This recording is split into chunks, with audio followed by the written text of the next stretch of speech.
the Instructor Podcast with Terry Cook, talking with leaders, innovators, experts and game changers about what drives them. Welcome to the Instructor Podcast. This is a show where I speak to leaders, experts, innovators and game changers to help you become an even more awesome driving instructor. As always, I am your splendid host, Terry Cook. I'm delighted to be here and even more delighted that you have chosen to listen because today we are taking a look at the youth. That's right, I am joined by coach and teacher Sam De Mattos as we take a look at teenagers and young adults. And we look at some of the problems they're facing and some of the difficulties they face around learning to drive and how we can do better rather than just tarring everyone with the same brush. How can we treat people as individuals? We also take a look at the difference between coaching and teaching, considering Sam qualified as both a teacher and a coach in the same month of November, which is quite impressive. Plus, we cover a few other fun bits as well. But just before we dive into today's show, I want to take a moment to give a very special shout out to Bev Kavanagh. Now, Bev recently signed up to Instructor Podcast Premium and I accidentally insulted her. It wasn't intentional. So I wanted to take a moment, first of all, to welcome Bev to the podcast listenership and to welcome her to the premium membership, but just to give a big shout out because she did say she was looking forward to hearing a name mentioned on the show. So welcome on board, Bev, not Ben, Bev. But for now, let's get stuck into the episode.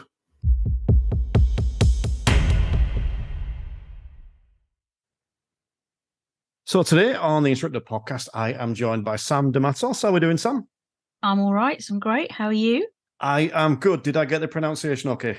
Yeah, fine. Perfect. Well done. Happy days, happy days. That's the thing I've been most worried about this week. I'm not going to lie.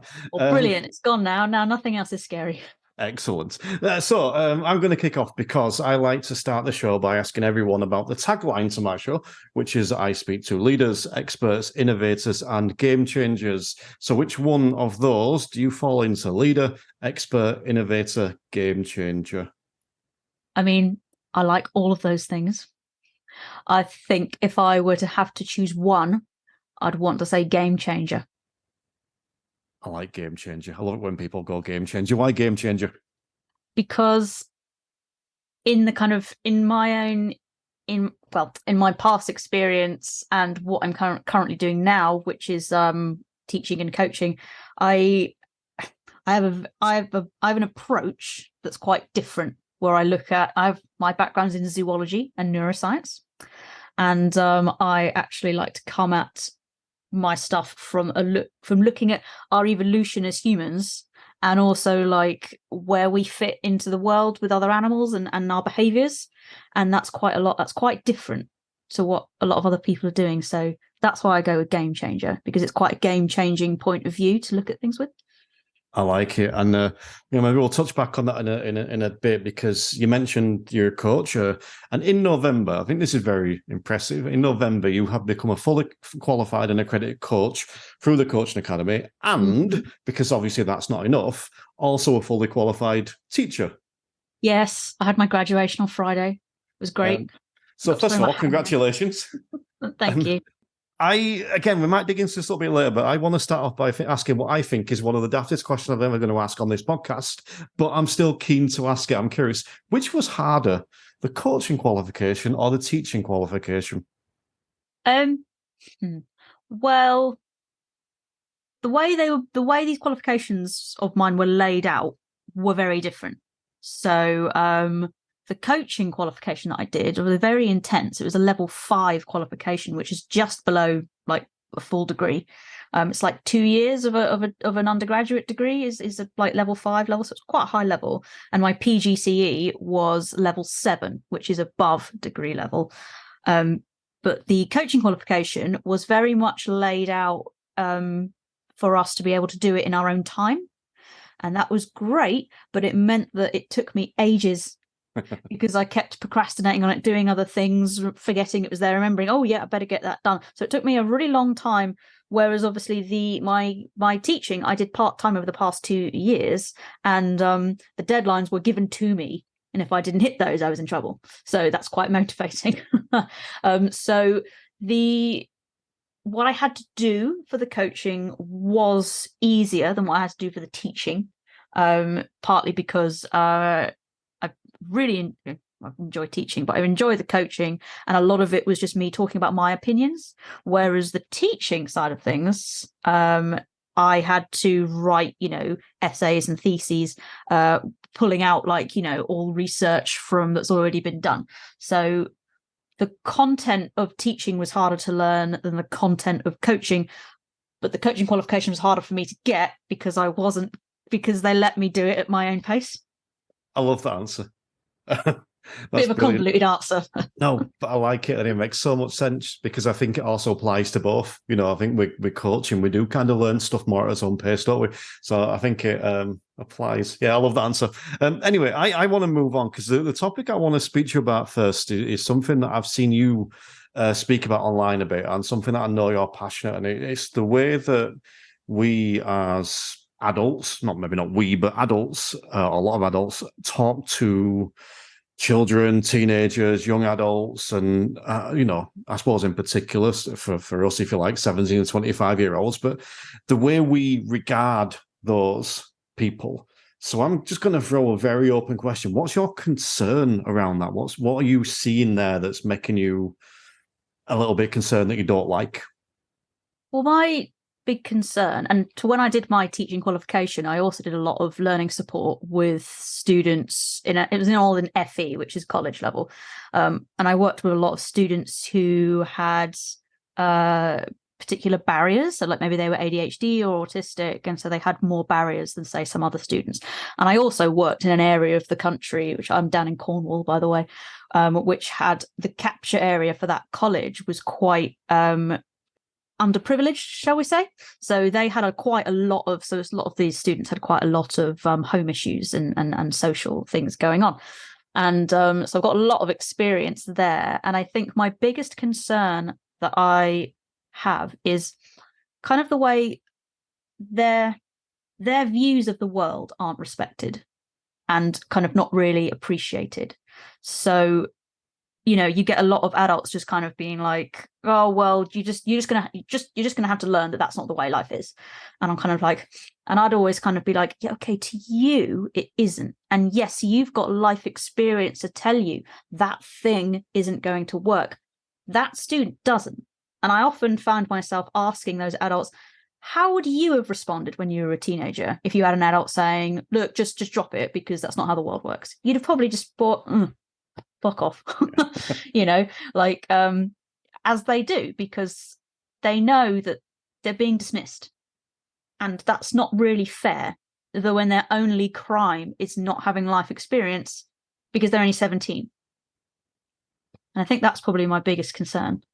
See, I love it. I think that a 17-year-old, like you said, they don't have the life experience, and to me, they just give a fresh perspective on things. Sometimes it's like, if I speak to someone that knows nothing about driving, for example, they can give me a different take on it that I've never heard before. It could be wrong, it could be nonsense, but it doesn't mean that their opinion is wrong, or in that sense. And I think that we as instructors can be guilty of that sometimes, and that this is where the coaching comes in aspect of it as well. Rather than just telling them, because we sometimes expect them not to know anything, we can ask them what they know. But it's something I've seen you talk about online as well, and the idea of, in fact, I saw you talking about it and said that a lot of adults can't control their own emotions, but we expect young people to. And I find this fascinating. I really do, because I see it on driving instructor groups all the time on social media, where there'll be an instructor having a meltdown, throwing a tantrum over something. And I'm thinking, hold on, you're teaching kids. And you're mourning about the kids that are throwing a tantrum, but you're throwing a bigger strop than they are. Is that something you see a lot? Yes. So I know I've seen in kind of like this expectation. I've seen this is actually a story that I know of from long before when I lived in London. So these people aren't people I know anymore. But I can remember these people being angry that this teenager was saying rude things about their ex. And I remember just being like, but you broke up with someone last year and you were doing way worse. Why are you expecting this 16-year-old to behave better than you? Why do you think we do that? Why do you think we place different values on young people than what we sometimes have on ourselves or an older generation? So I have done some thinking on that, and I feel like I think for some people, I think some people who are adults, I think they look back on the way they were as teenagers and they're really embarrassed. And I think when they see teenagers doing that thing, they can see that that teenager is going to be embarrassed by that behavior like they did. So they want to be like, no, don't do that. Don't do that. That's not how we behave. No, shut it down. But the adult in question doesn't have the depth of knowledge of themselves to be able to communicate that properly. So they're just being told, like, don't do it, don't do it, don't do it. And there was a situation in my college that I worked in where a couple of the students tried to climb the outside of the walls, parkour style, and they were having a good laugh. One of the teachers, however, he had witnessed this happen before, and that student fell, and the situation that arose from that was bad, like hospital, everything. And he saw them doing it, and he was like, he flipped out. Because he saw them doing that and immediately was like, oh my God, they're going to hurt themselves. I've seen someone do this before with dire consequences. And he was just like, and those two students, like, they went from obviously being really happy and jokey to just being like, oh my God, am I going to get kicked out of college, And what actually caused, but there was this behavior happened and they were told, no, don't do it. There wasn't actually a point where we sat down and had a big social conversation. I ended up having it with these students later on. And I talked about how the reason why that particular teacher was upset, because they were like, what's the problem? If I fall, it's my fault. It's my fault. And so I then had a conversation with them saying, okay, so out in society, we all have a responsibility to each other. And part of your responsibility as an individual is not to do something that's going to upset someone else. So people care. They don't want to see other people get hurt. You don't just see somebody you wouldn't just see someone walking down the street, crack their head up and go, oh, well, should have looked where they were going. You'd go, oh my God.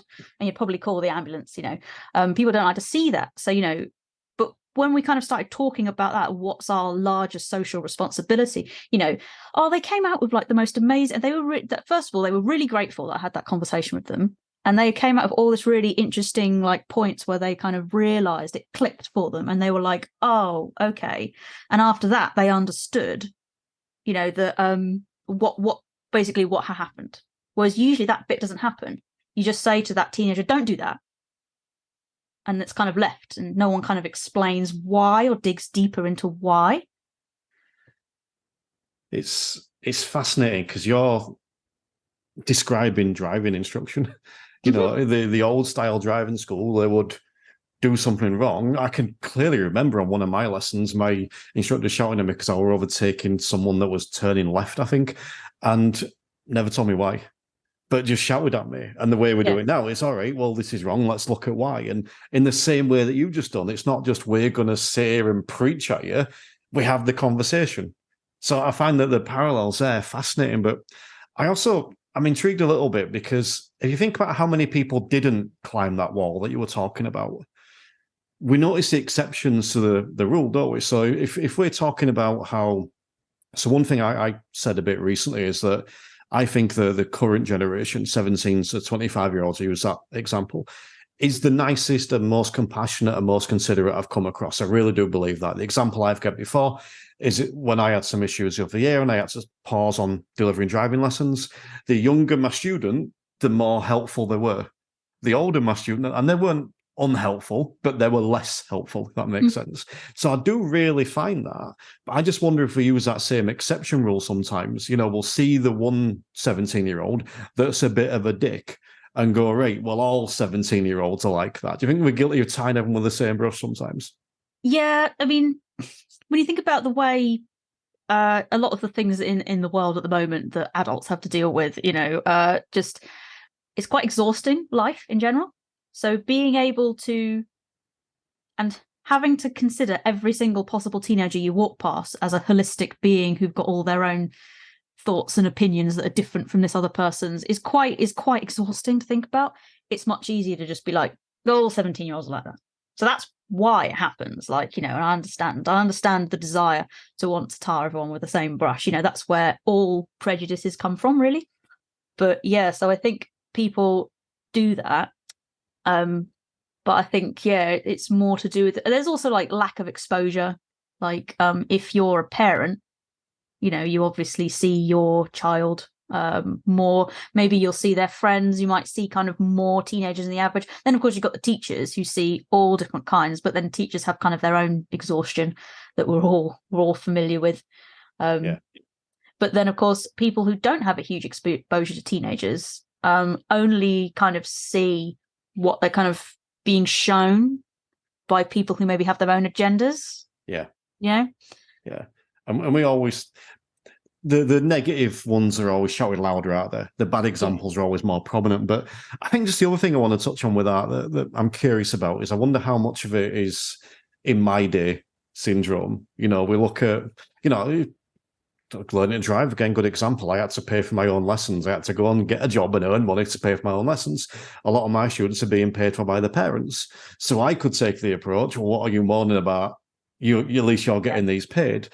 But I can remember my parents saying that to me about stuff back in my day, and their parents would have said it's them in my day. So do you think there's aspects of that going on when we look at the younger generation in a certain way?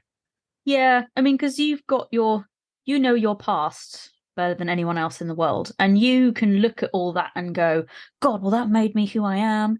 That was like really good experience in hindsight, and you feel like, and you kind of because in hindsight you feel like it was good. If other people don't have that, you kind of sometimes feel a bit like, well, if you'd have had my experience, you'd get it. I think sometimes, especially the older generations, forget that we're supposed to be making things better. So the fact that the younger generation want better for themselves and aren't satisfied with what we're satisfied with is good. That's how you push for change. But I think a lot of adults that haven't necessarily come to terms with criticism, which a lot of people haven't, they sometimes see young people's saying, this isn't, this, I deserve better, as kind of criticizing, well, it was good enough for me. What are you saying, that I'm not as good as you? Like, and it's kind of a defense mechanism on some adults' part to kind of just be like, to see these teenagers saying, no, well, what you had isn't good enough for me, I want better. They're sort of seeing it as them going, I'm better than you, which of course isn't what they're doing at all. And they should be. And we should applaud that in young people. We should be pushing them to better than we had. I think that's such a brilliant way of putting it. I really do. Because I think that if you ask 99% of parents what they want to look after their kids. They want the best. Everyone says that. I want the best for my children. That seems to be every parent's goal. They want to provide for their children, whether that's earning as much money and leaving it in their will, or whether it's just giving them the best education they can, or whatever. So we do that. But then on the flip side, if the teenager has the audacity to complain, then we go the opposite way. And I find it fascinating. I really do. So how can we, as adults, better empathize with the younger generation? And what can we do? Or what would you say to people that are struggling to manage this, where you've got the complaints around this stuff? The key thing you said actually is the conversation. Is that the key? Having the conversation?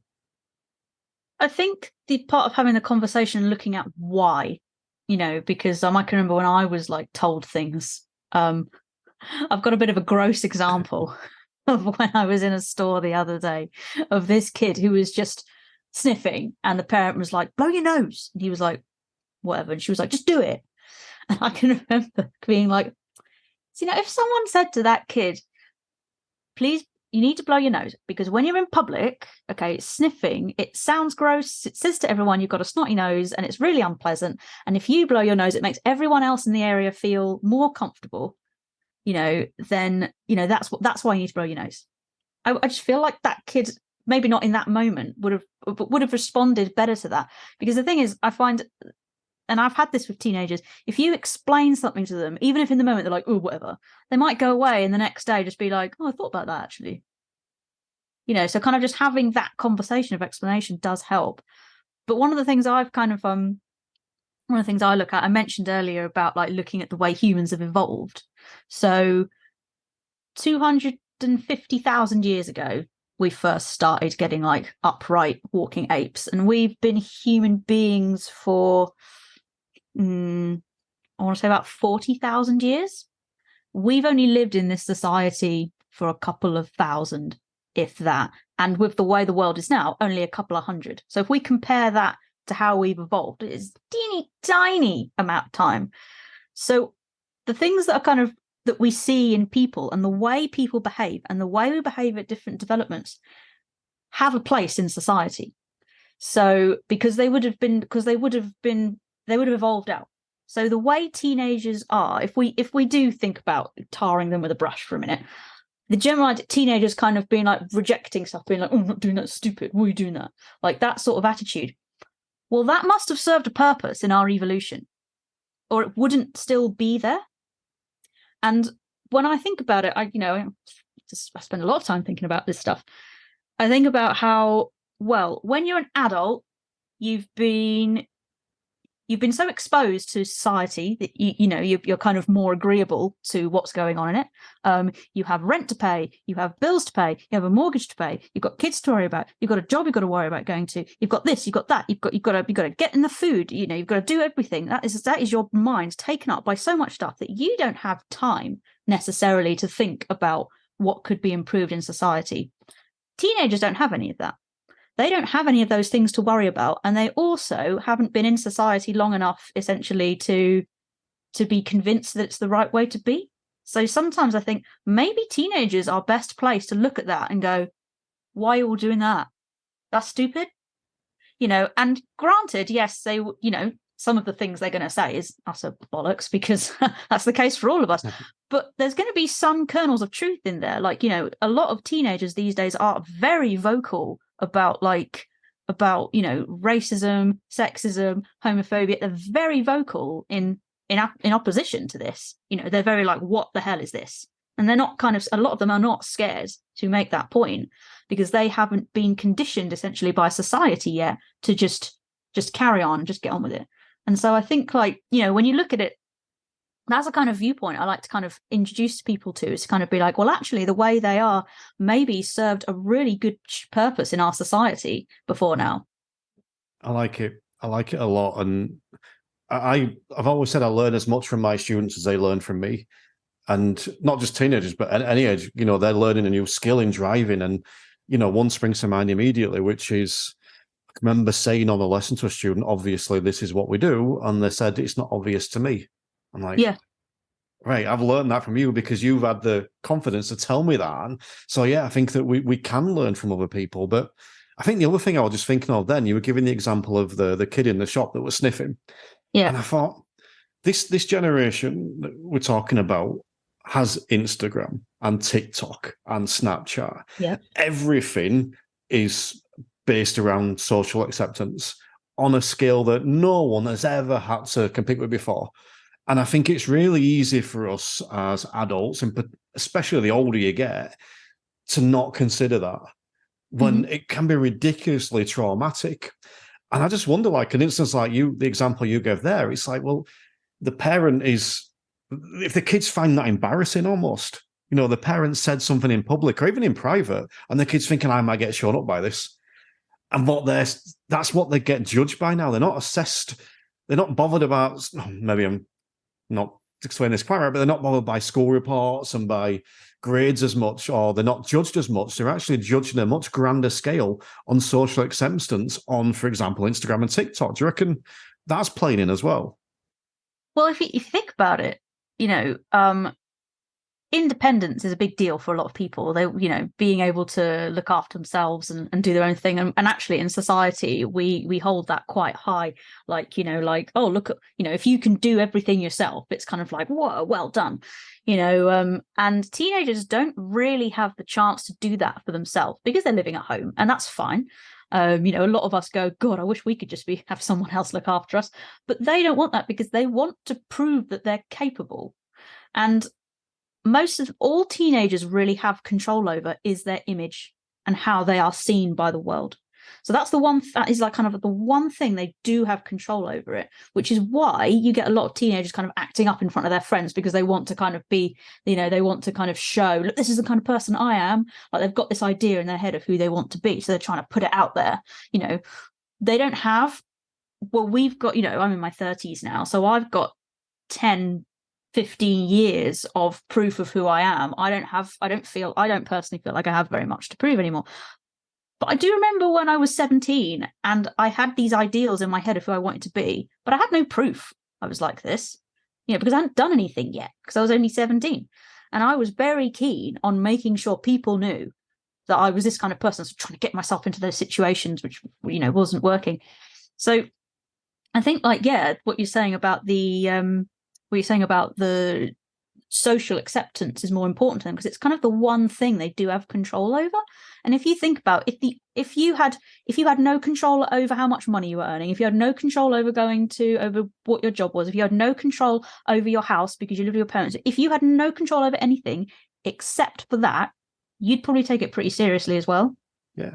And it's currency, isn't it? Instagram likes, Facebook likes, TikTok. Mm-hmm. No, the youth don't use Facebook.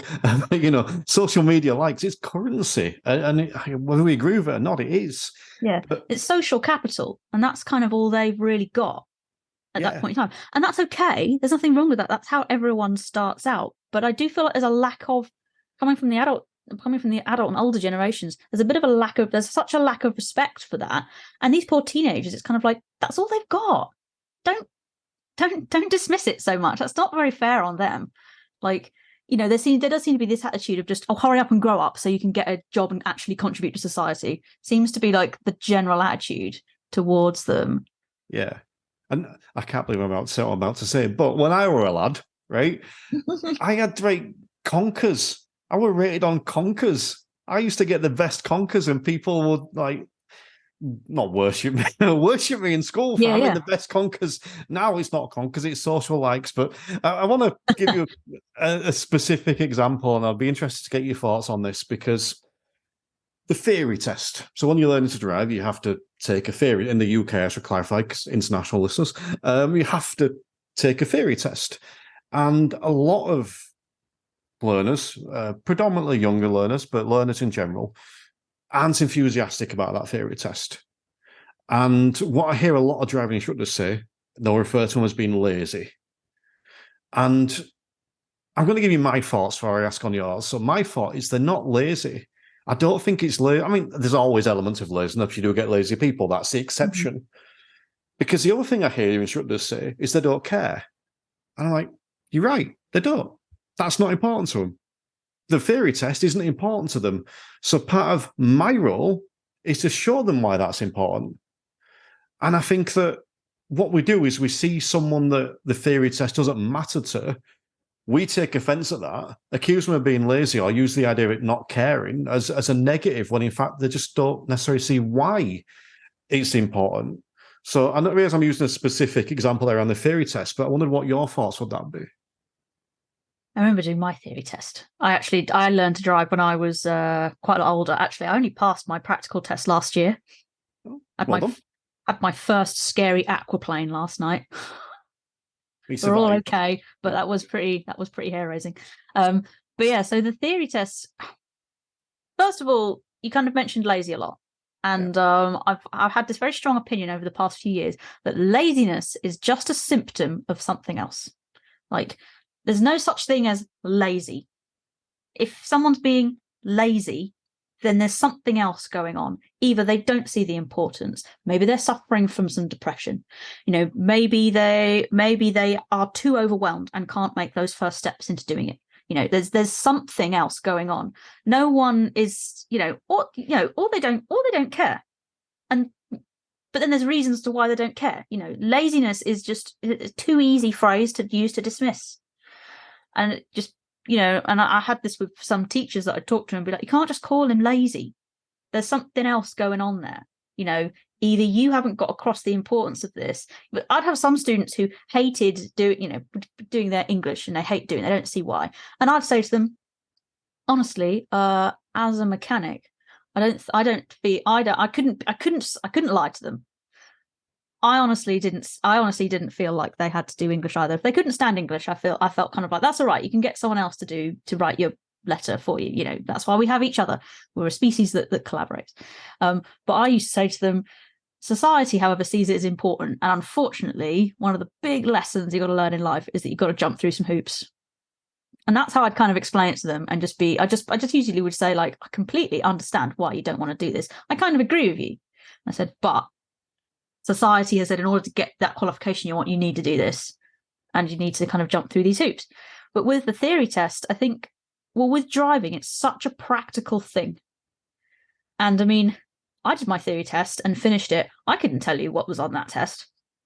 As soon as I'd completed it, all the things on the theory test. I mean, if I took it now, I might fail it. But like, all the things on my theory test only become apparent when I see them in real life.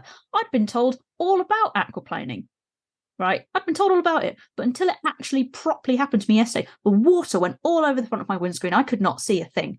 No amount of explaining that would happen prepared me for it actually happening.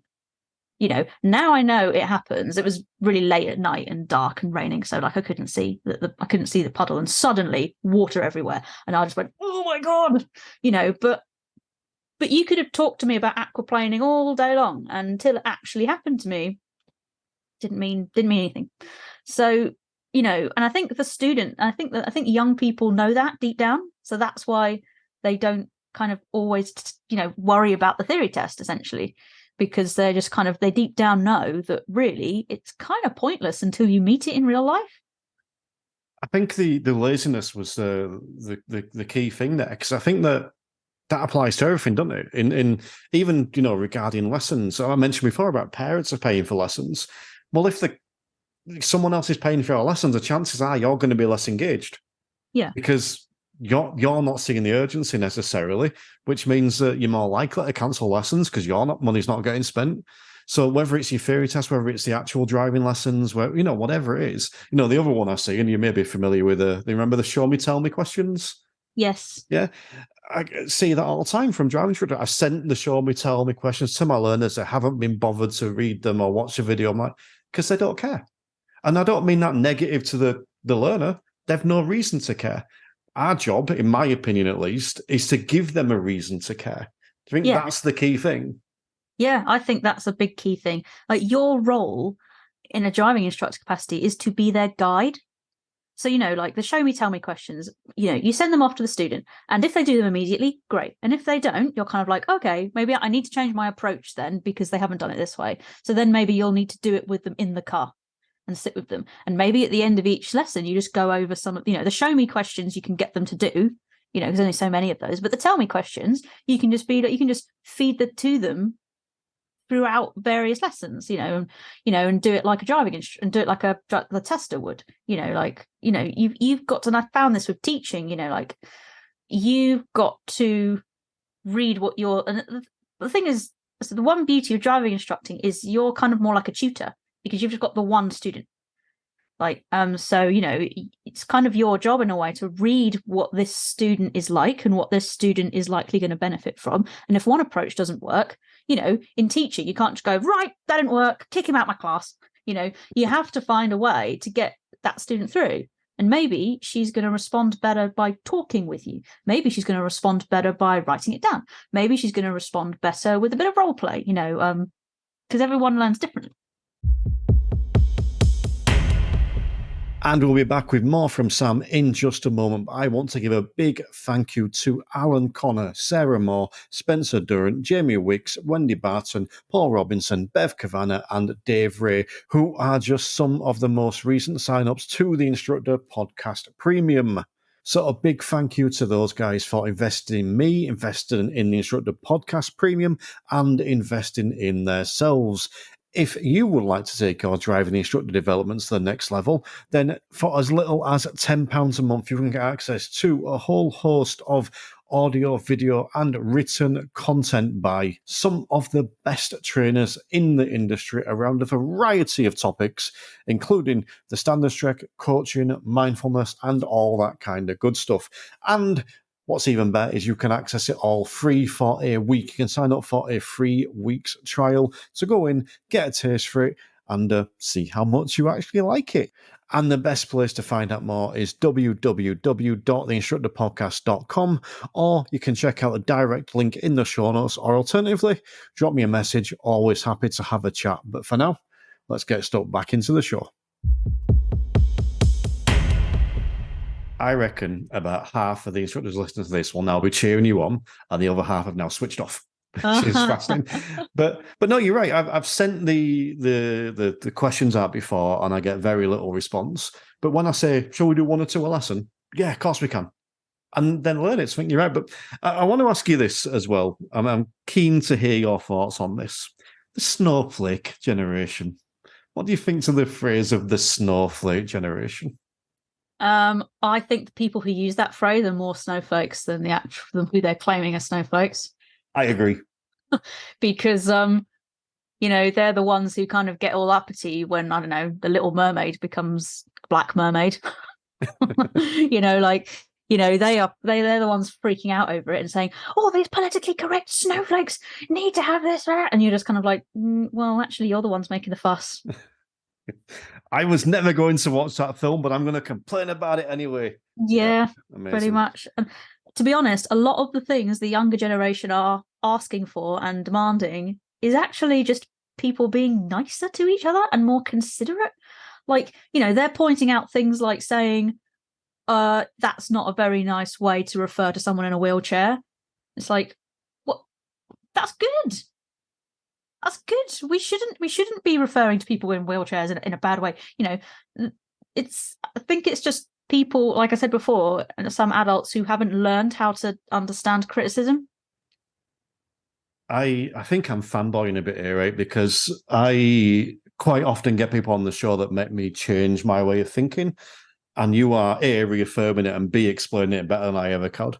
So, this is great for me. That's what I've said for a while. I think this generation just want people to be nice.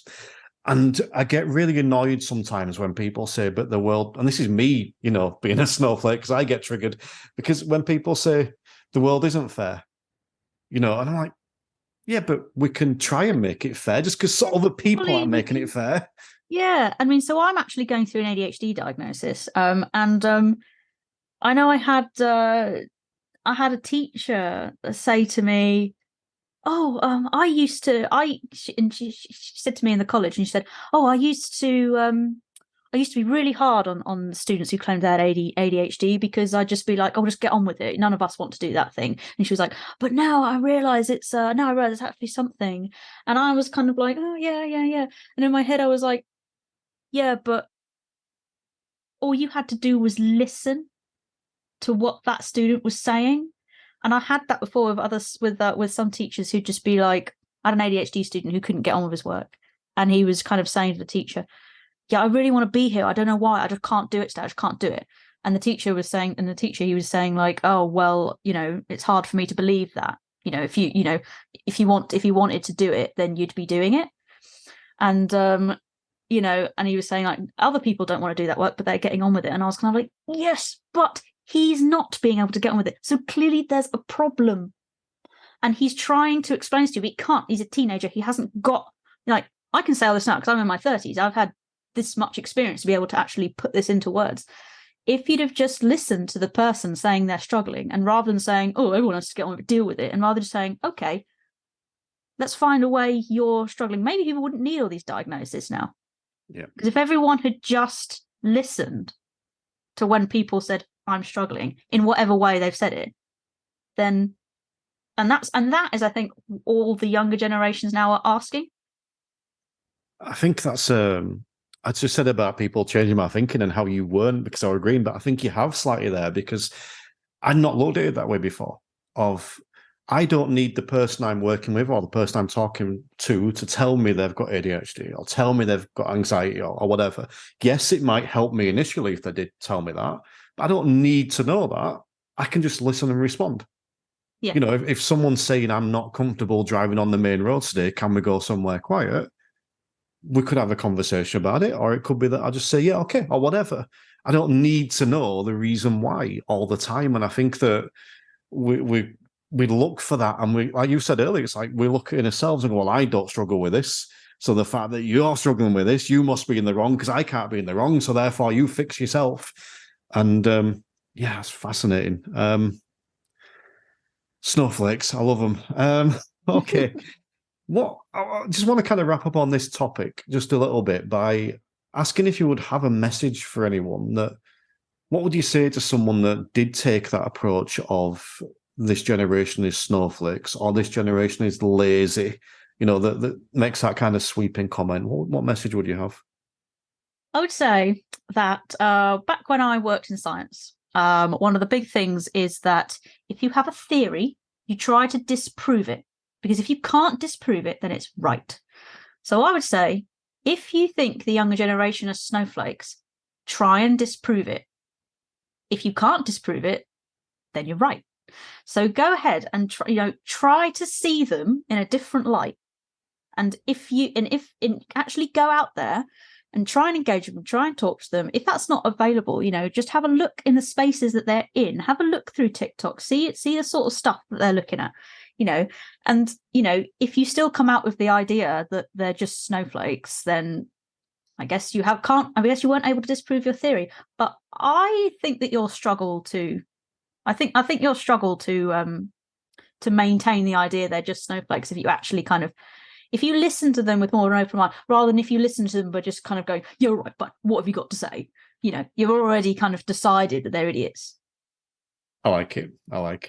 Let's move on then, because you did mention there about the role of the driving instructor, and you spoke about being like a tutor, and I quite like that idea.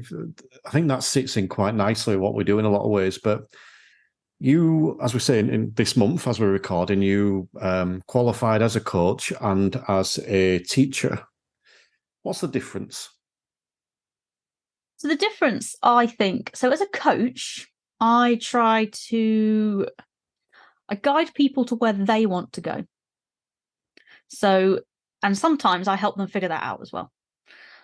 So I specifically work with people on the career side. I work with people who kind of know that things aren't right and need things to change. Sometimes they know where they want to go. Sometimes they don't. Like, I work with a lot of people who, in fact, actually, one of my first clients was a driving instructor. And although she loved driving instructing, she's kind of found out that what she liked was talking to people. And also like talking to a lot of teenagers. And so she was then interested in taking her career into becoming a counsellor, because like she just loved that so much. From her favourite part of the job was that the amount that teenagers would be like bleh, and just splurge everything to her, so yeah, with coaching I sort of help people. I'm kind of there almost, I kind of think in metaphors a lot. So I'm sort of walking with them, holding sort of the torch out and kind of being like, oh, well, and they're kind of like guiding where the torch goes. And then when we decide on a place, I help them get there. With teaching, I'm sort of in the front going, come on, like, let's go. Like, we've got to go this way. So with teaching, I guess it's kind of like, I've got knowledge to give them. And I can see them down the bottom of the mountain, and I'm kind of like being like, yeah, come on, let's climb. And then when one of them has an issue, I'll go and see them and maybe put a ladder in there,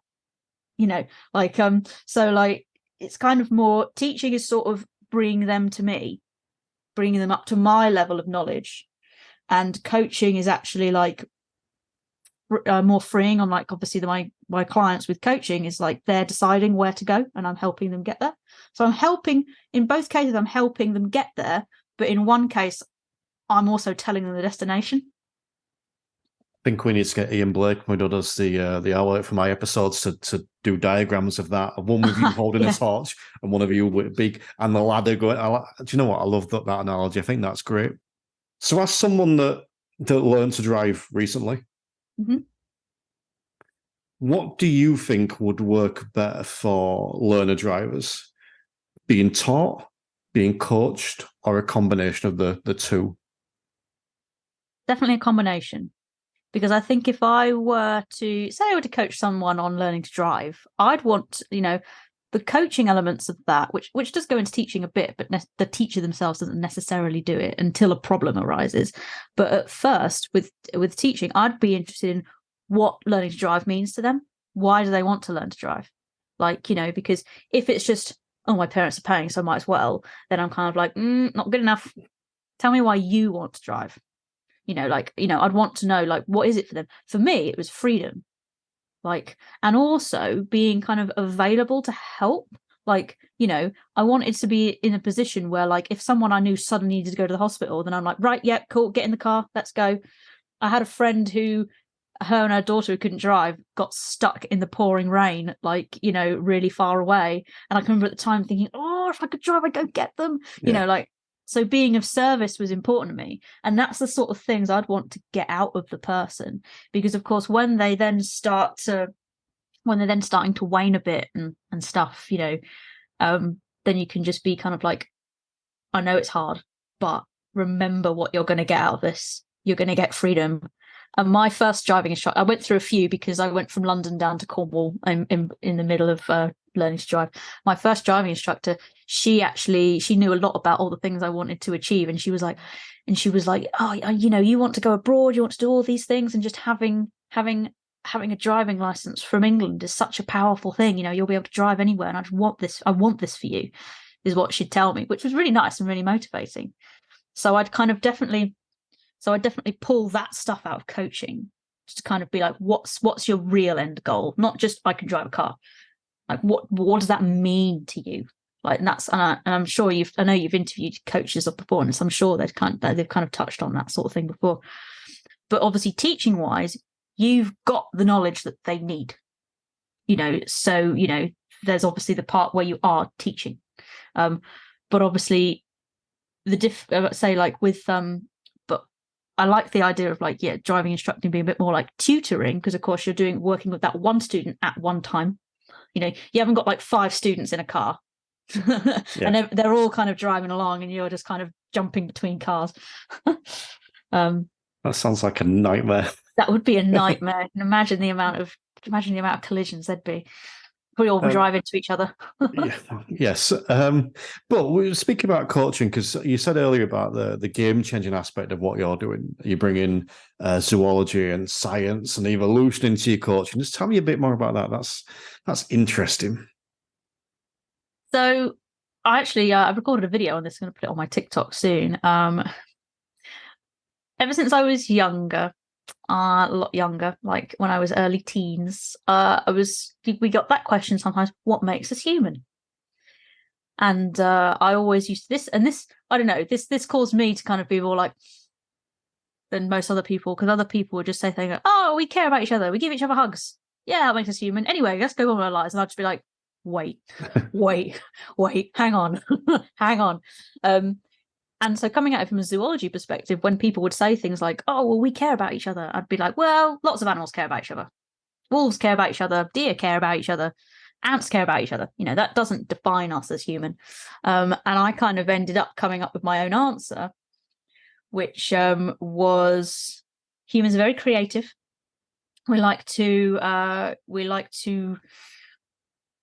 the ability to, and when I say creative, I don't just mean painting and sewing and stuff, like we creatively problem solve. We like to have when we're presented with a problem, aside from the fact that a lot of us have been taught that being wrong is terrible and we're all scared of failure now. Let's put that aside for a minute.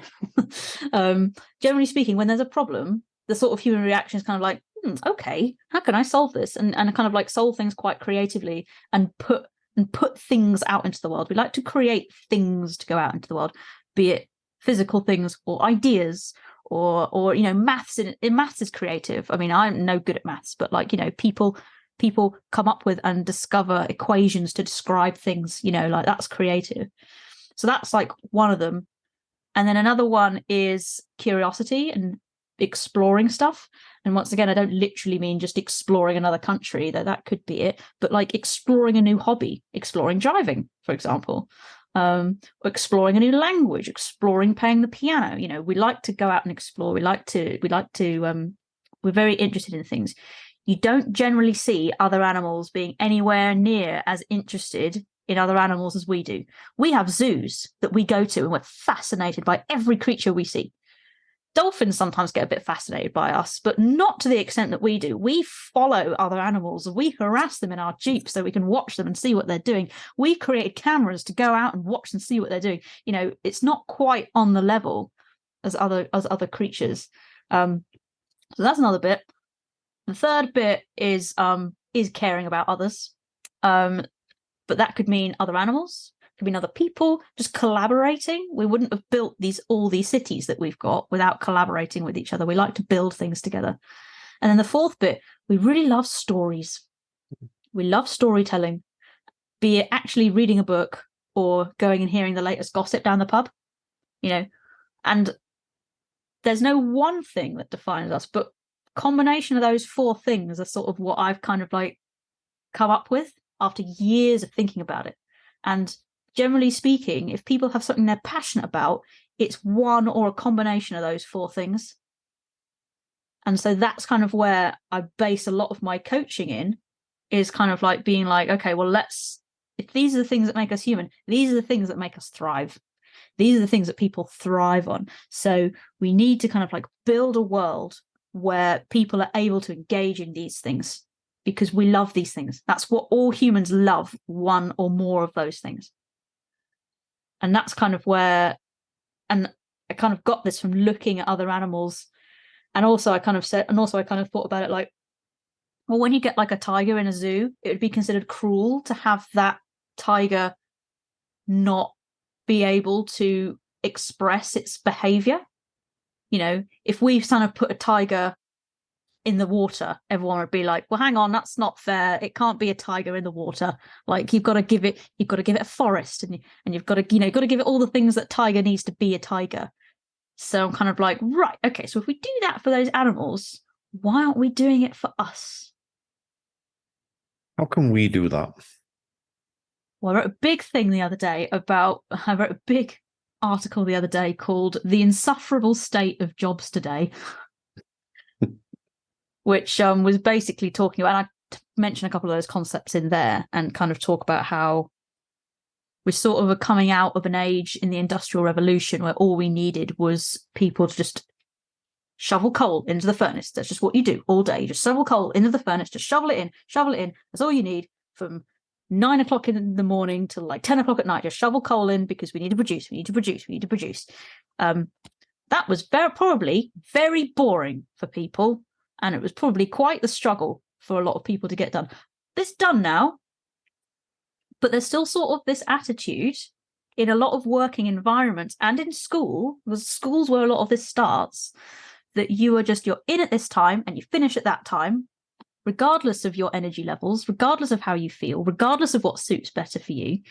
You know, you're in this time, you finish that time, you focus for that entire time, you stay focused. Whereas in reality, people fluctuate throughout the day. You know, obviously I'm speaking from my experience of like, a bit of an ADHD experience, but I imagine it's probably similar for people who don't have it as well. You know, there are times when actually you need to go back to bed.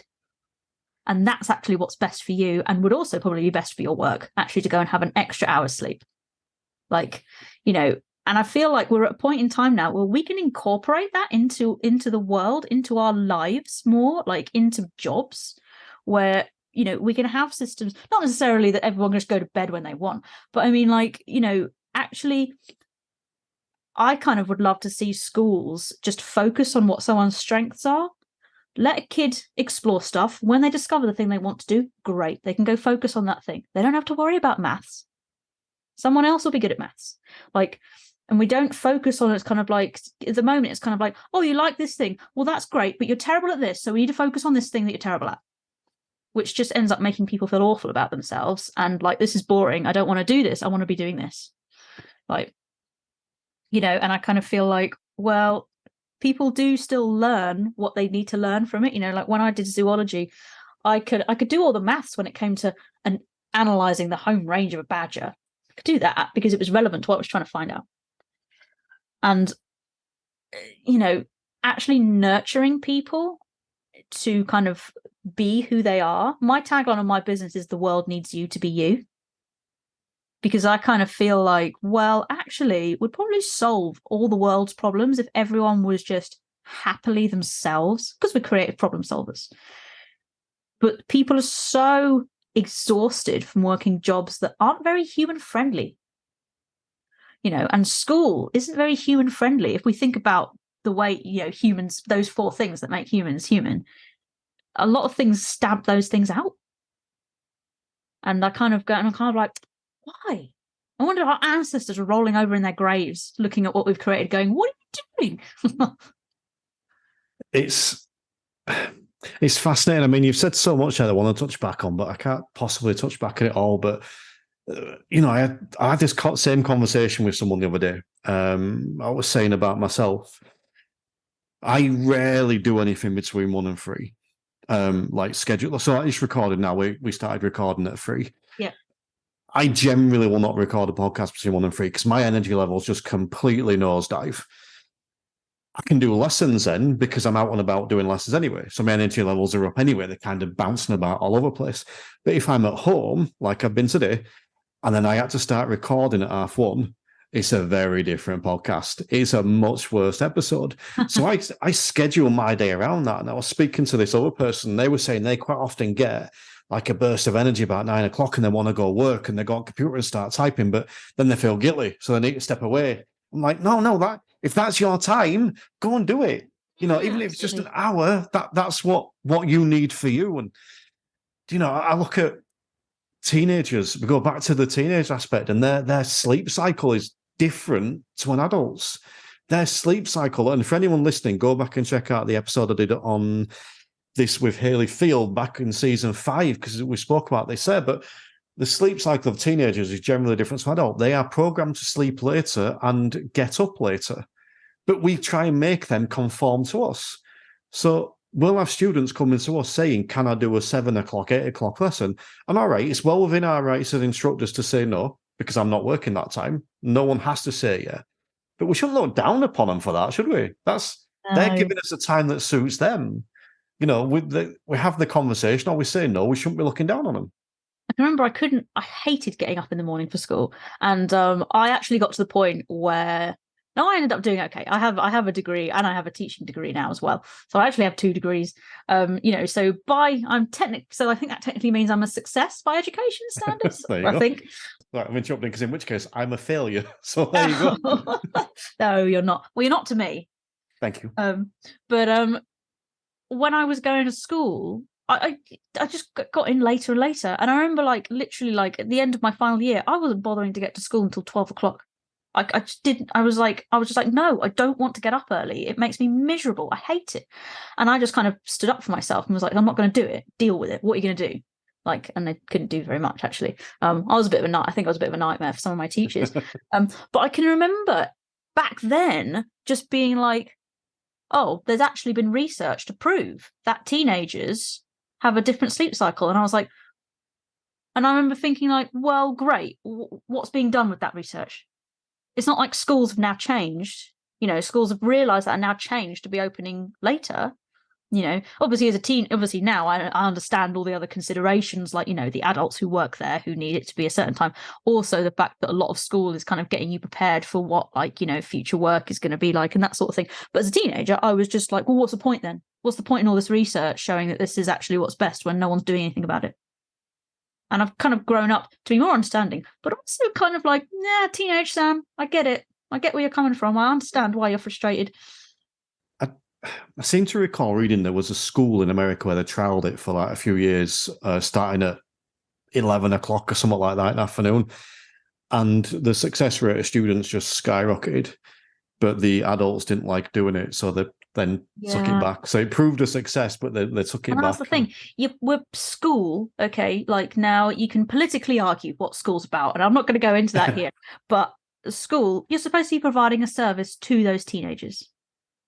So why is it to suit the adults? And don't get me wrong, I'm not saying now all teachers you all have to work until 8, 9 o'clock at night now, because that's not fair either. But the conversation isn't being had. And if the conversation is being had, teenagers certainly aren't being asked to weigh in. And that's not really fair.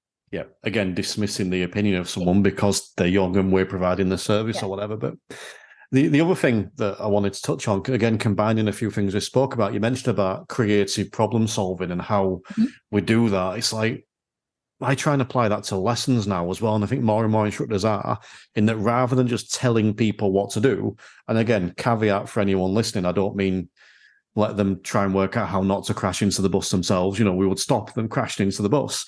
But, stationary, for example, we'd let them problem solve. And that just genuinely works better 9 times out of 10.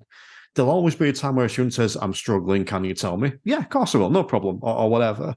Yes, that creative problem solving just works an absolute treat. But I also want to touch back on the other thing you said right at the start. I'd just be interested to get your thoughts on this, because you did raise it. Because also, you mentioned failure. You spoke about failure a little bit and the sort of the right and wrong aspect of it.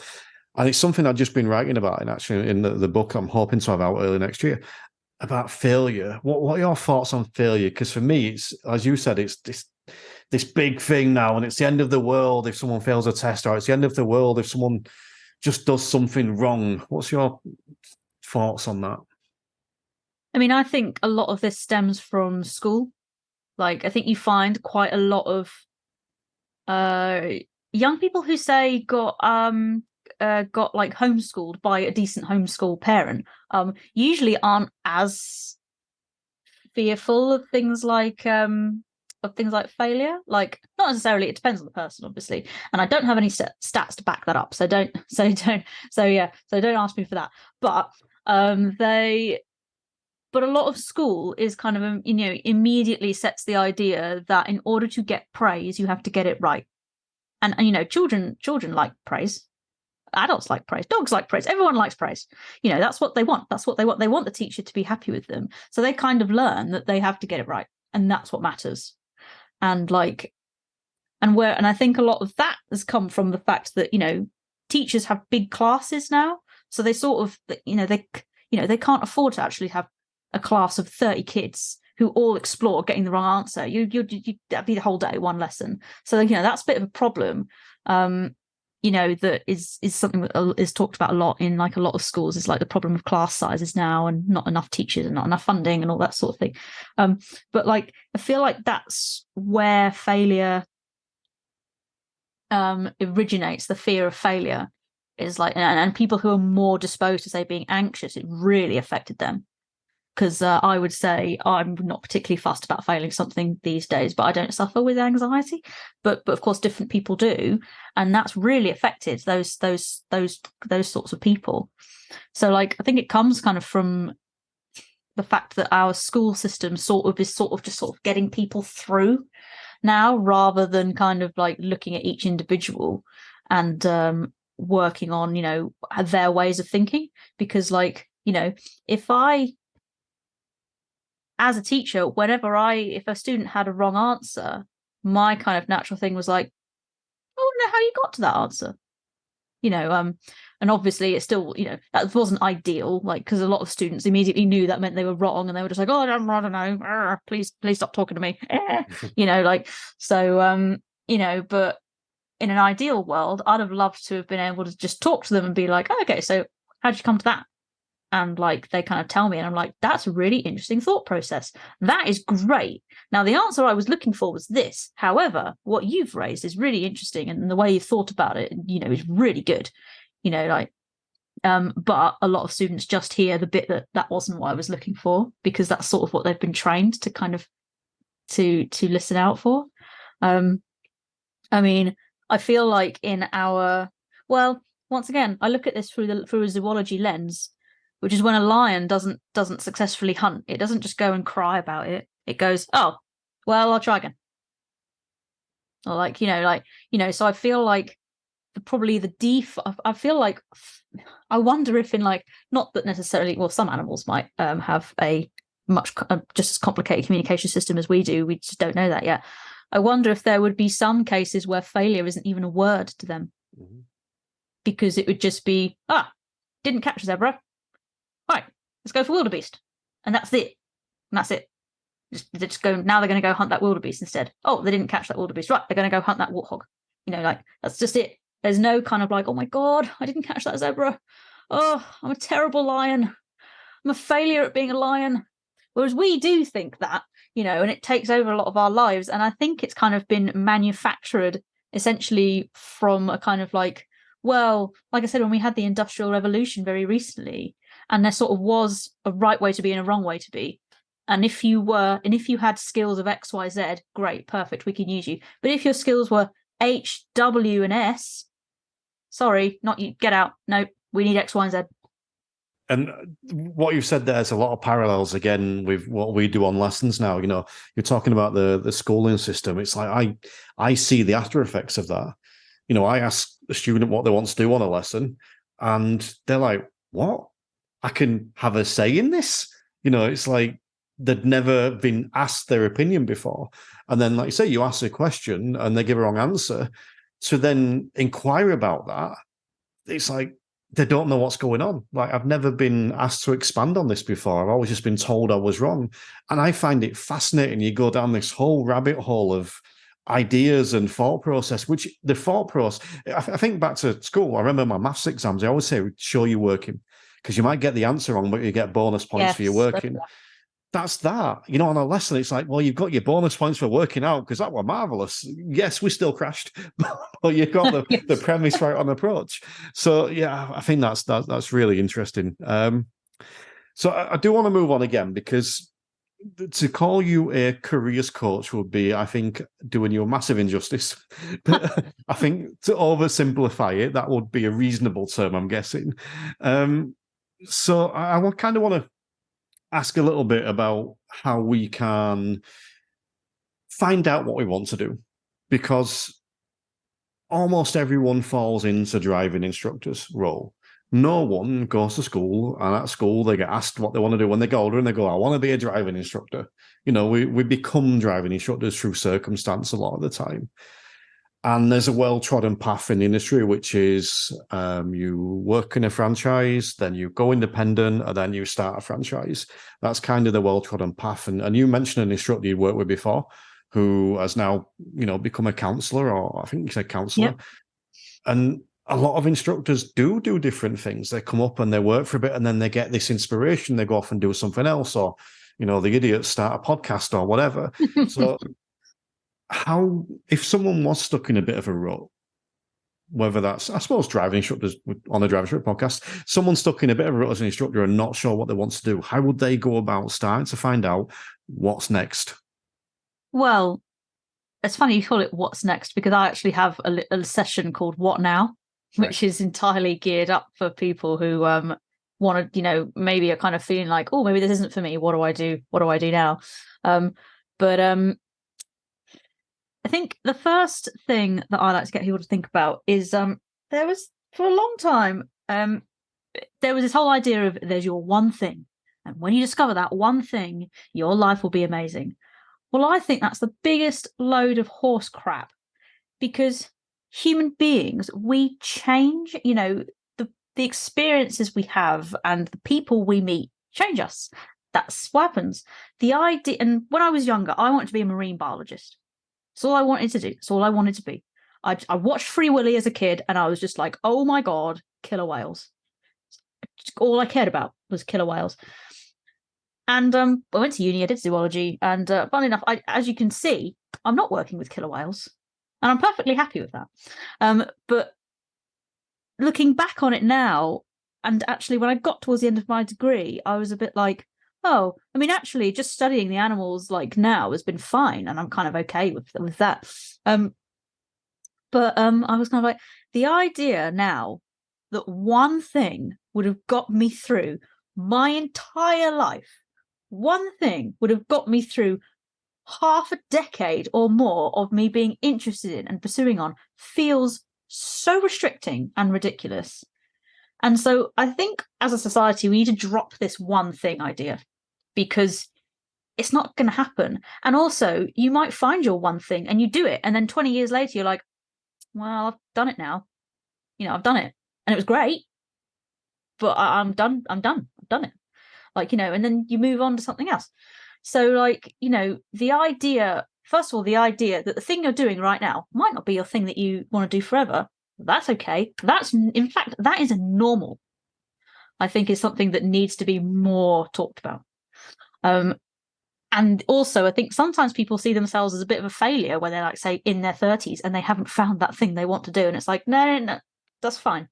That's fine. You've still spent all of your life up till now exploring stuff, and that's all valuable. And if all you do throughout your life is explore new things, that's a great life. So first of all, yeah, this idea that one of your endeavors is going to be your forever thing, it's unlikely. So some people have done it, yeah, but I think that's kind of the exception rather than the rule. So, being comfortable with the fact that whatever you're doing right now, be it driving instructing, may only be a temporary thing, is fine.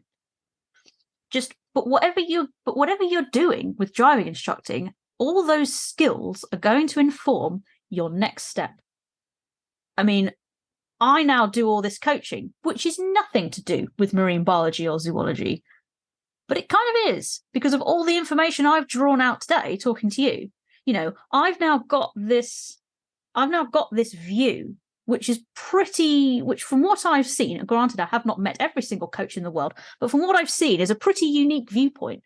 And it means that people come to me and are really interested in what I've got to say because I've got a really different way of looking at it. And I mean, I had a student I was working with, and he was interested in going to do oceanography. And he said to me one day, "Oh, the only problem is," he said, "I've got dreams to earn big. I want to be earning a lot of money." He said, "If I go and become an oceanographer, then I'm only going to, 50, 60K is like my top. And I want to earn more than that." And he said a lot of people have laughed at him because they're like, 60K is plenty. And I'm kind of like, well, no, hang on. If that's what you want to strive for, then don't let anyone tell you that that's not acceptable. And I said to him, but if oceanography is what you're interested in now, I'd say go and do it, because I don't know about you, but if you're going to, say, some big talk and there's a load of business people and there's one person doing a talk on how I grew my business from working in business for years, business, I'm a business person, and a business this and business that. And then there's someone who's doing a talk saying, what I learned about growing a business from oceanography, man, I'm going to that talk. Because what business person is saying has probably been talked about loads on Google. I just search up, so what you're doing now is going to inform your future. Nothing you've done to date is a waste. It's going to inform you. And then with driving instructing, teaching driving is a big deal skill out in the world.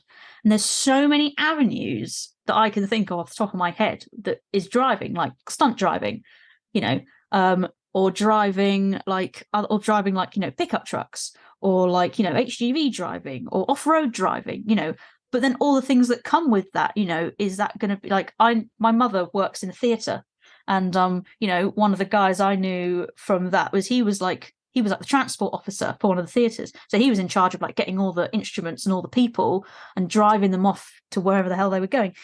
There's so many avenues with driving. That's driving. And then there's so many avenues with instructing, my first client who went to be a counsellor because the skills she got from driving instruction informed that. So, and we're humans, we're creative. Sometimes you only need someone mentioning that. Sometimes, you just kind of think about doing something in a certain way because that's how you've been taught. And then you go, and then someone says, but what about this? And you just go, oh my God. And there you go. It all opens up.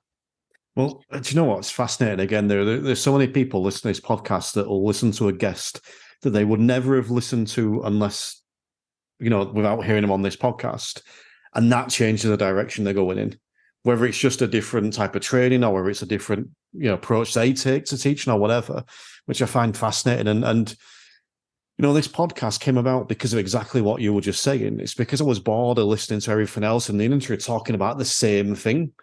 I want to hear different things. That's why you're on today, because this is a different take on this stuff. It's from the outside perspective. It's someone, and kind of going right back to what we said at the start of the show, you can't talk about the nuances of being a driving instructor, but you can still give your perspective on stuff. And that's brilliant. A fresh approach, a fresh idea. And yeah, I think that anyone that's listening that is a bit bored or a bit stuck in a rut or thinking, where can I go next? Listen to that, because it doesn't matter. just do what you fancy. And I get bored every 3 years. I need to make a change in something every 3 years. And I'm coming up to 3 years in this podcast and I feel it coming. There's some sort of a change coming. So, yeah, I like that. I'm 2 years for me in a career, and then I usually have to make some kind of change. Only playing top trump, so you've got 2 degrees and I've got none. I do 3 years, you do 2. Yeah. I do want to ask you 2 last things, because I think these are really interesting. The stuff I've seen you talk about again. Now, this first one I think is going to be really relevant for driving lessons, and it's the bridging statement. What's the bridging statement? Because I think this is brilliant. I've not heard it before. The bridging statement. Okay, so it's kind of what bridges 2 things together. So I think of an example, so say you've got, the way I kind of use bridging statements is stuff like, so say, for example, you've got a student who doesn't believe they can pass. They're just kind of like, look, I want to, but I just don't believe, I just can't. I can't do anything. I couldn't pass my exams. I'm not going to pass this. They're just stuck in that. I can't do it. So the bridging statement is about getting them to, if you're not going to, you're not going to convince that student by just saying to them, yes, you can, yes, you can, yes, you can. You ask them what they feel comfortable in about what they feel comfortable in believing. So maybe they're not ready to believe they can pass, but they might be ready to believe that they can do a parallel park. Great. And then and then next maybe then they're ready, and maybe after that they're ready to believe that they can do maneuvers in general. And maybe after that they're ready to believe that they can handle junctions. You kind of build it up and you bridge it all the way up to there. Because of course, somebody who doesn't believe that they're going to pass, they don't believe it. There's no amount of you saying you'll be fine. They're not going to. You can't just convince someone of something by saying, yes, you can, yes, you can, yes, you can. It's never worked. I'd invite any listener to say, has it ever worked for you? Probably not. So, you kind of bridge it to that, so like it's the stepping stones. That thing is clearly too overwhelming for that student. So we take one step. They can take a step up that hill, but the top of the hill is too much. That's okay. We don't need them to look at the top of the hill. We only need them to look up that one step, and then that next one, and then that next one. And then you build their confidence that way. Because if you've got someone who doesn't believe they're going to pass, so they're probably not going to pass. So then you just keep working with them. I like it. I've got a rule in my car that a student can't say they can't do it. They have to say they can't do it yet. Yes, that's fine. That's how I work. Yeah. So that's a bridge. That's a good bridge. The other one I want to ask you about just briefly is the to-do list and the done list. I like the idea of having a done list, which I saw on one of your TikToks. Tell me about your done list. I like having a done list. It's because the to-do list is too much. It's just, and also when I do something, I just wipe it off as if that was great. I've got my to-do list. I've got it right there. And so I do it and I just wipe it off. And then it's like dismissed. It's like it didn't matter. It's like, great. Now I'm just, when do I get to celebrate that I've done the thing and I've got to cross it off? So I have my done list so that if I'm like feeling crap about my to-do list, I can look at the done list and be like, but look at all these things I've done. And that could be a nice thing to like have with a student when they're kind of like, when they're not, when they're feeling like they can't do something, you'd be like, okay, well, let's not worry about that. But let's for a minute look at all the things you can do. Isn't that great? Look, you did that parallel park amazingly. That's so good. I'm terrible at parallel parking. Terrible. So am I. Shouldn't admit that. Should I must admit that I use, for my personal stuff, I use Microsoft To-Do List. And I really like it. And I didn't really connect the two, but what they do is that when you tick off the thing off the to-do list, it puts it to the bottom of the page with a tick next to it, as in you've done this. And I quite like seeing that done list at the bottom. And I've not kind of connected it until I saw you talk about it. It's like, oh, yes, that's why I like it. It's the list of stuff I've done is always bigger than the stuff I haven't. That feels good. Yeah. All right. One thing I'm asking everyone on the podcast this year is what type of personal or professional development they're currently undertaking. Now, it feels slightly harsh asking you, since you're just off the back of qualifying as both a teacher and as a coach. But I'm going to ask anyway, what type of personal/professional development do you partake in?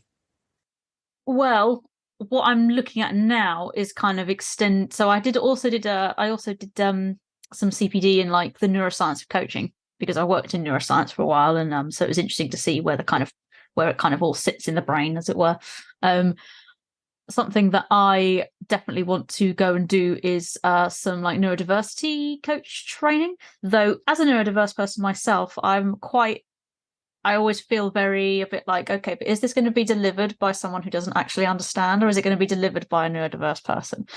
Because like, much like how a lot of teenagers are sick of being told what to do by adults who don't understand, a lot of neurodiverse people are sick of being told what to do by people who don't other people who don't understand. So that's what I'm going to go and do. But right now, I mean, what I read a lot of stuff from different areas of life. So I kind of started following a guy who talks about like his journey as a doctor.